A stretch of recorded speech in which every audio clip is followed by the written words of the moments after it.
Welcome, everybody, to MMA's first ever podcast. Woohoo!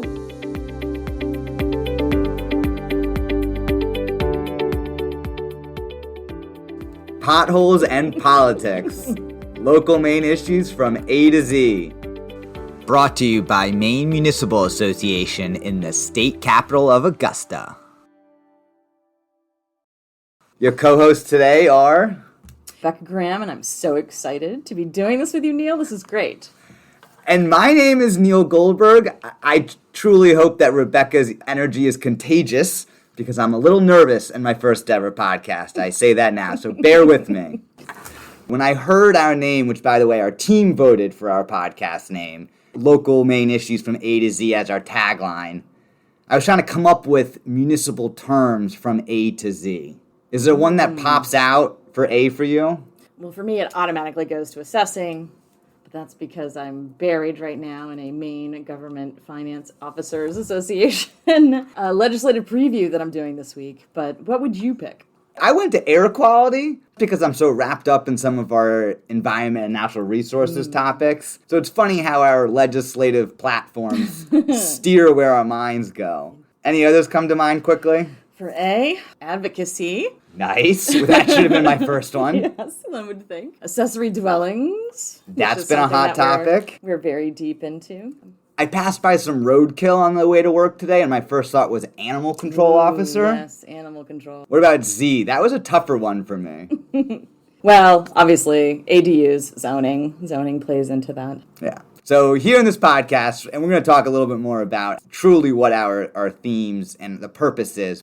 Indeed, and we're hoping that our audience is not only going to be the normal municipal geeks like us, but what I find in conversations with friends that are willing to listen to me, that is that people don't really understand what happens in municipal government and how many government services are delivered at the municipal level, because a lot of those folks are just really buried in their work and not necessarily telling their stories.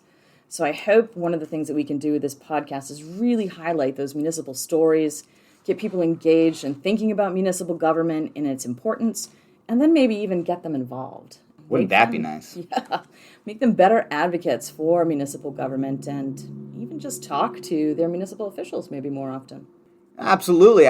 Truly, as a relative newbie at MMA, I was shocked to learn just how broad our audience and community is here. From elected and appointed officials, I think that's where our mind first goes to, but all the way to the volunteers at a library or your road crews or interested citizens. Everyone could be an audience member for this podcast. Yeah, absolutely. One of the things that I was really struck by, and I knew that all of this stuff was happening at the municipal level in general, but didn't realize how much municipal government is really setting the tone for progressive state policy. In fact, they usually are kind of the guinea pigs for doing a lot of things that we knew the state needed to step into and do, but maybe had some political angst about doing, and then it gets led from the ground up. That should have been our slogan, municipal government, the guinea pig of government levels. Yes. There are other terms we could use, but...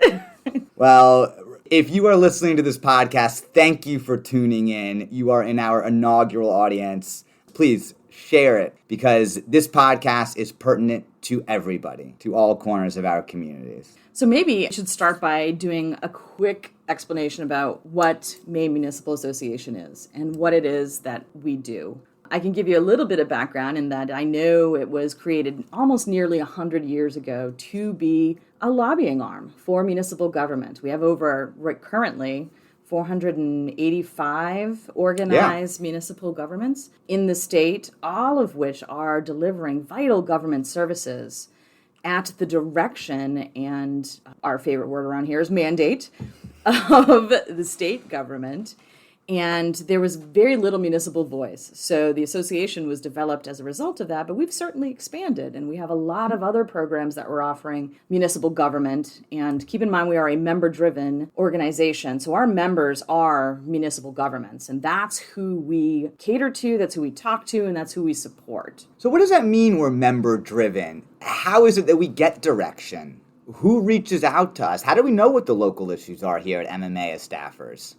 Yes, well, you obviously know about our Legislative Policy Committee, Yep. which sets all of our legislative agendas for forthcoming and ongoing discussions for pieces of legislation that are introduced at the state. But we also know what municipal pressures are because municipal officials are using all of our other services from risk management and workers' compensation to health trusts and training and our affiliate groups that are really municipal job specific, lean on us to help provide those administrative services. So we are hearing directly from municipal officials. It's municipal officials and all of municipal employees that have some sort of input into how Maine Municipal responds. And we're here as their supportive arm in all ways, from A to Z.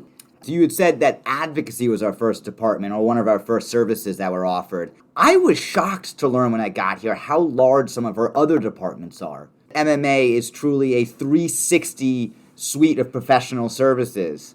There is a broad array of things that we're doing.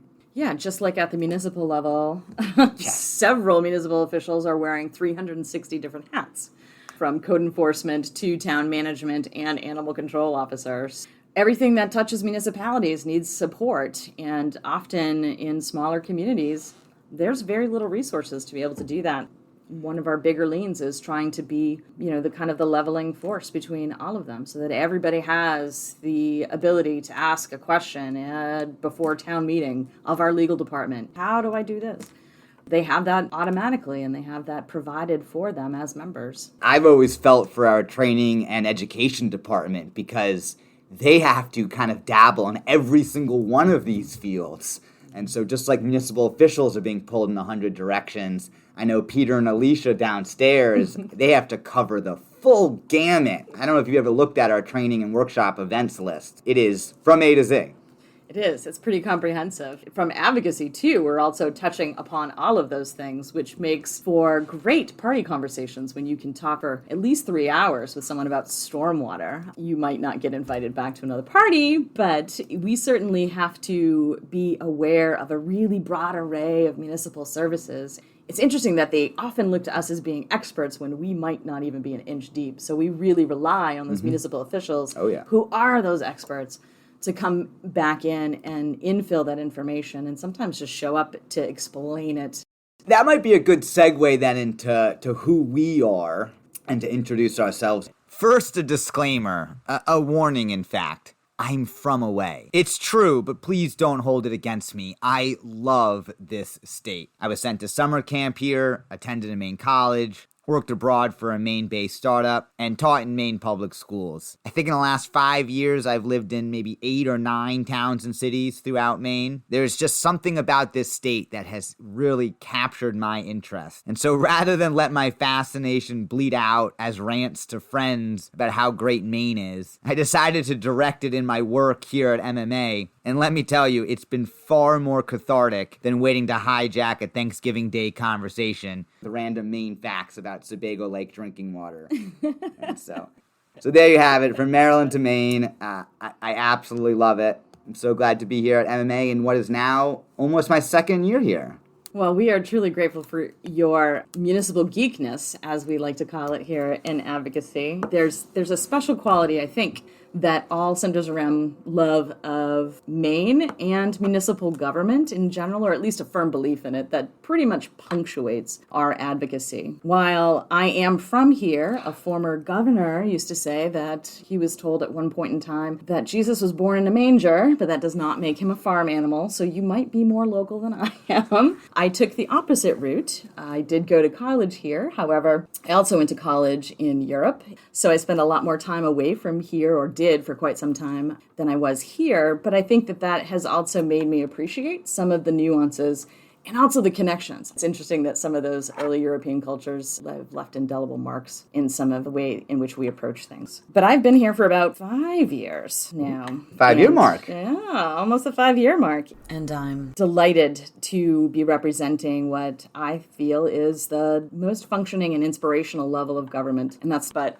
because it's really where it's happening. And it's happening on one of the other proposed names for a podcast, which was Bootstraps and Budget. Municipal officials are really good at bootstrapping and figuring out how to do things with very little budget. And that is inspirational and amazing at the same time that it is challenging, because when they do it, it also means it's harder to get support for them without telling those stories. Another reason for this podcast. Oh, absolutely. I'm going to ask you a surprise question, Rebecca. Oh, no. What is one great thing about European local government that maybe we could consider or adapt here?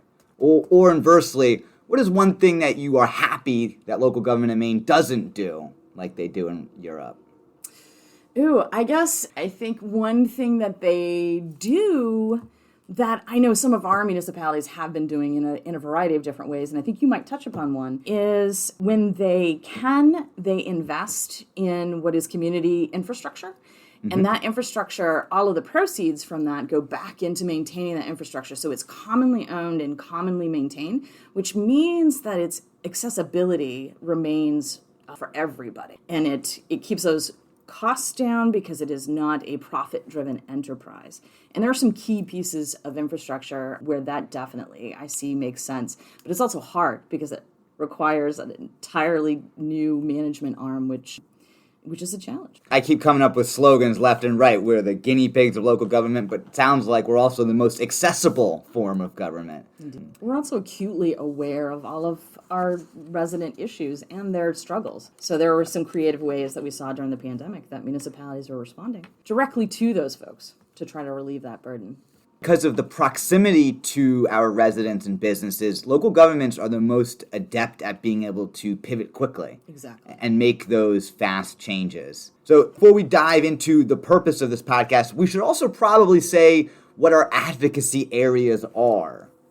So when I'm not doing podcasting, the areas of the legislature in which I cover are environment and natural resources, education, energy and utilities, and the IDEA Committee, which is a funny little catch-all for business and innovation. And it's a real joy to actually get to see what bills, legislative proposals come up in front of that committee. What topics are you generally covering? Yeah, I cover criminal justice and public safety, any of the police-related issues that go before the other committees, transportation, inland fisheries, marine resources, agriculture, conservation and forestry, and some insurance and finance. Before coming to MMA, I would have said that those are some very hot and touchy subjects, but what I've learned is about every topic is touchy and emotional for people. That on issues that are close to heart, people get very involved. And so whether it's actually the minutia of road paving or something like criminal justice and public safety, these are hot topics. And sometimes they're so intersectional that I think we have kind of a better grasp sometimes upon the system view than the committees that have been charged with looking at a lot of this legislation, who are approaching it from a very siloed view and an issue-based view. And it touches across so many things, which is why it's hard, I think, for municipal officials, too, to deal with legislation that gets passed down as a mandate that's seen as, it's just a couple of extra hours doing paperwork, when there are 17 other committees that are passing similar legislation. And now you've got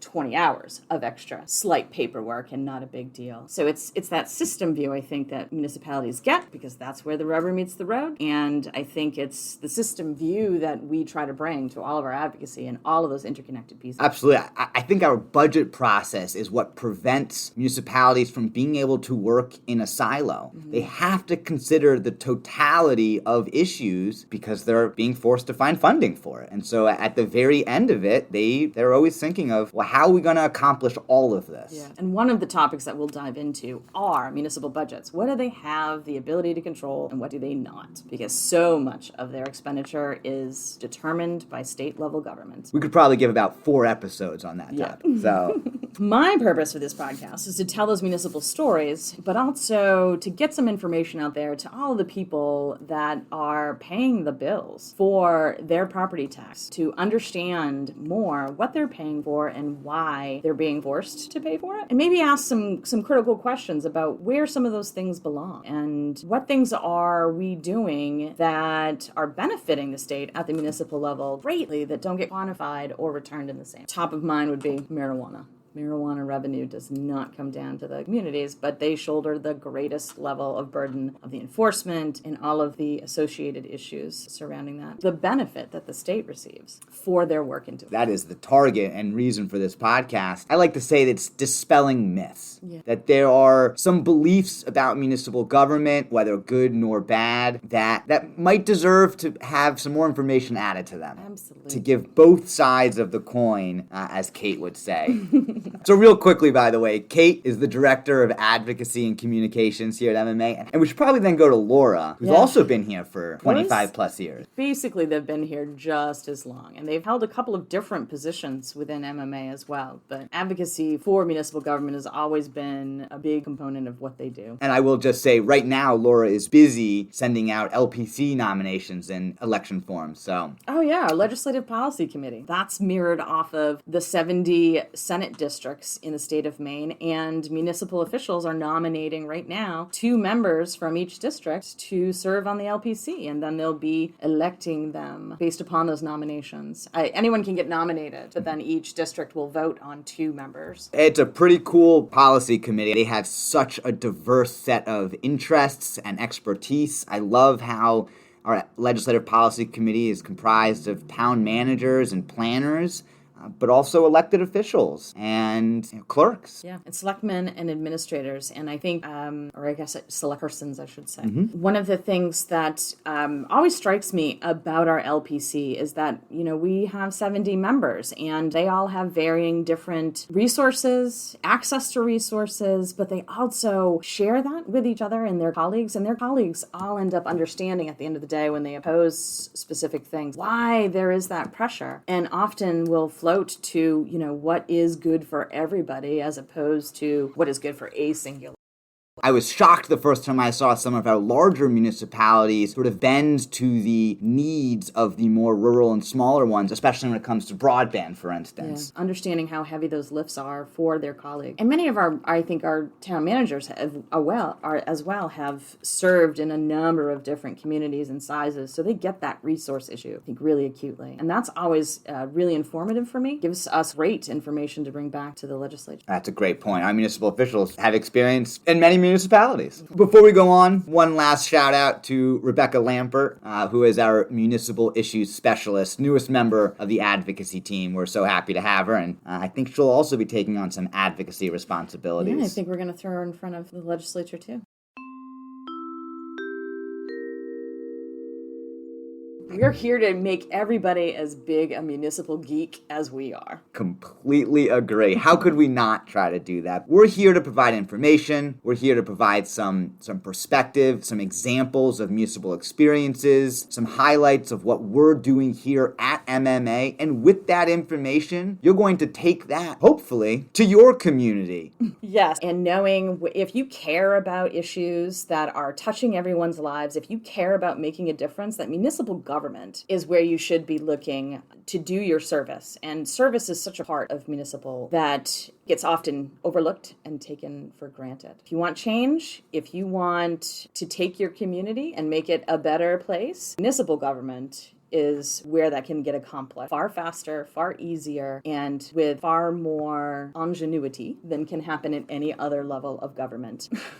Well said. Municipal governments don't really take much time off. So I guess speaking then of schedules, how often can our audience expect podcasts from us? Well, I think we should maybe start low expectation-wise and go monthly. I agree. I might be editing this audio recording for the next month. Please take out all my swear words. Till the legislature comes back in session, yeah. And what sort of topics? I know we've drafted a few, but what do you think we will be touching on? I think that, we'll probably be going into some legislative topics in the fall, maybe. Talking about all of the offerings that MMA has. Also some of the new laws. Maybe some punts of this session. I know that... What is a punt of this session? It's the tough decisions that don't get made. So there is some sort of action to make everyone feel as though there was action that often ends in no action. That would be my definition of them. And while this is summer session, one would think that that advocacy is taking a break. And God, would I love to. However, we've got at least 5 study committees that are going to be working throughout the summer session and preparing for the new elected legislature in the fall to move forward with some of those punted decisions for the next session. But we have some deep dives into municipal issues, some new technologies that are coming down the way, summer road work, and what that's like on the municipal budget. You know, looking at how that impacts municipal budgets for their road work, because the majority of the roads in Maine are municipally paved and municipally funded. And we know that that's underfunded. Boy, do we know that. I think most drivers around Maine would probably comment on that. I think that would be a good thing to dive into. How are roads in? And who is responsible for which roads? Yes. You know. Not. And so many of our roads were just wagon trails through the woods that now have pavement slapped on them. So that has a lot of long-term consequences. But we've also got some, interesting good stuff. We can look at how municipalities create tourism destinations and generate revenue for the state. And then some of the challenges that municipalities are dealing with and looking at the state partnerships that exist to try to help them solve them. A really great point on that. Partnerships and specifically regionalized services and how municipalities are banding together right now to really provide a slew of phenomenal services, whether it be public safety, whether it be cooperation on roads. Climate change is going to require a lot of regional effort, and so excited to dive into examples of how municipalities are currently doing that, and then as well as ways that they can do that in the future. So a lot of topics out there. Yeah, indeed. And if there are topics that our beleaguered listeners want to hear, they should probably email us. We'll provide our emails in the description of this podcast so that you can reach out to us. We'd be happy to hear from you about things that you wonder about municipal government so that we can take a deep dive on some of the things that are out there that we might not be thinking of because we're so buried into the issues. We're making this podcast for our audience, and so we'd love to hear from you. What it is that you want to learn about, hear about, or share your insight into. And particularly if anyone is listening, that will be a Yeah. generator. If you've made it all the way to the end, your question might make it all the way to the top. Exactly right. Some of the committees and the groups that you serve in are so interesting to me. Very tough topics. But you're doing some pretty fascinating stuff as well. I will say so. Some young energy. I've brought some energy to one topic in particular.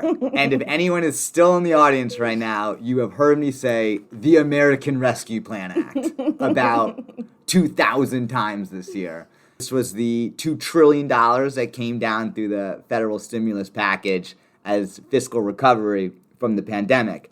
Anyways, our members at municipalities have been recipients of that money and have been trying to navigate how to spend and most recently report on their spending. And without pointing any fingers in Washington, D.C., it has been a pretty difficult process getting those reports in. So a lot of my summer is going to be helping our members with their compliance. That's a very important part. And so I really enjoy that job. I know I joke about it, but it gives me a very direct interaction with our members, which are so unbelievably lovely. They are great to work with. And then as well as it's been really interesting to see where those funds are going. There have been some incredible uses all the way from public health to parks and recreation to supporting marginalized and disadvantaged communities, helping our unhoused population. And so that money is going to a slew of many needed things in municipal government. The nitty-gritties of some of the topics that we get tossed into are incredible. Just today, I was with the stakeholder group for distributed generation, and I'm thinking, wow, municipal officials are expected to understand zoning, environmental impacts and remediation of the places they're putting these panels, the difference between AC and DC current. I am in the weeds with our solar developers right now. The ratepayers are involved. The PUC is there. It's a pretty interesting topic. Who pays? Who makes money? I think those are two big questions we should be bringing everywhere. Who's paying and who's making money? I think we can all probably guess who's making money on electricity right now. We've been going on for a little bit. I think we've given you hopefully a good idea of who we are and what this podcast is going to be. But there was one idea we had that I think is pretty exciting, and I'm happy to share it, which is that every episode is going to feature 2 pieces of good municipal news. Some success stories, something to highlight, something to be proud of at the municipal level. And so I'm going to actually kick it off and start with one. Which is a story that I actually heard from the town of Rumford last week. And this has to do with electric vehicle charging stations. Their economic development director was sharing news that they have the first ever, he believes, municipally owned charging station on a utility pole. Generally speaking, utility operators aren't very kind with installing things on their poles. But in Rumford, they own their own poles. And so George O'Keefe up there was sharing some really great news about this charging station that they were able to install on their own municipal poles, and first of its kind. And so I wanted to share that and put that out there. It's a pretty cool thing that they're doing. Yeah, talking about ratepayers, what are they charging? I think $1 per kilowatt hour. So electric fleets coming at you soon. What about you, Rebecca? What's one good piece of municipal news that you can share? You know, one of the municipal good news stories that I'd like to highlight is actually something that happened over this legislative session, and that was a new law that has been introduced to protect election officials from harassment and threatening communication. Our main town and city clerks association are the ones that spearheaded that, in particular Waterville City Clerk Patty Du Bois. They were able to get a law passed that would create a new crime to harass and interfere with an election official, something that would probably never have been thought of until recently. But our unsung municipal clerks are receiving a lot of abuse for doing something that it has been historically pretty thankless, but is one of those cornerstone activities that municipal government provides. The administration of elections is something that town clerks take very seriously, but they're extremely professional. And if anyone has any belief that our elections would be easily interfered with, they really need to volunteer to be an election clerk on the day and help out their community with that administration. Town and city clerks are working extremely long hours in the lead up to election, and particularly on election day. They get very little attention, and the attention that they now have has been really negative. And these are our neighbors and our friends, and it's really unconscionable, some of the things that they've been put through. So that was no small feat in a legislature that was not very amiable to any type of enforcement or laws to create new crimes in any way, shape, or form. But it's a really important and symbolic measure, if nothing more, than provides law enforcement some teeth to be able to protect election officials on the day. It's also symbolic that they recognize that our elections are administered really well, and that these people do not deserve the abuse that they have been receiving as a result of a negative, or rather an external conversation, a national conversation that does not meet main reality. So that was my good news story. Incredible new policy that's come forward. It's hard to imagine that those that are truly executing our democracy are also the recipients of some pretty nasty comments and behavior. And so I'm happy that they're getting the protection they need.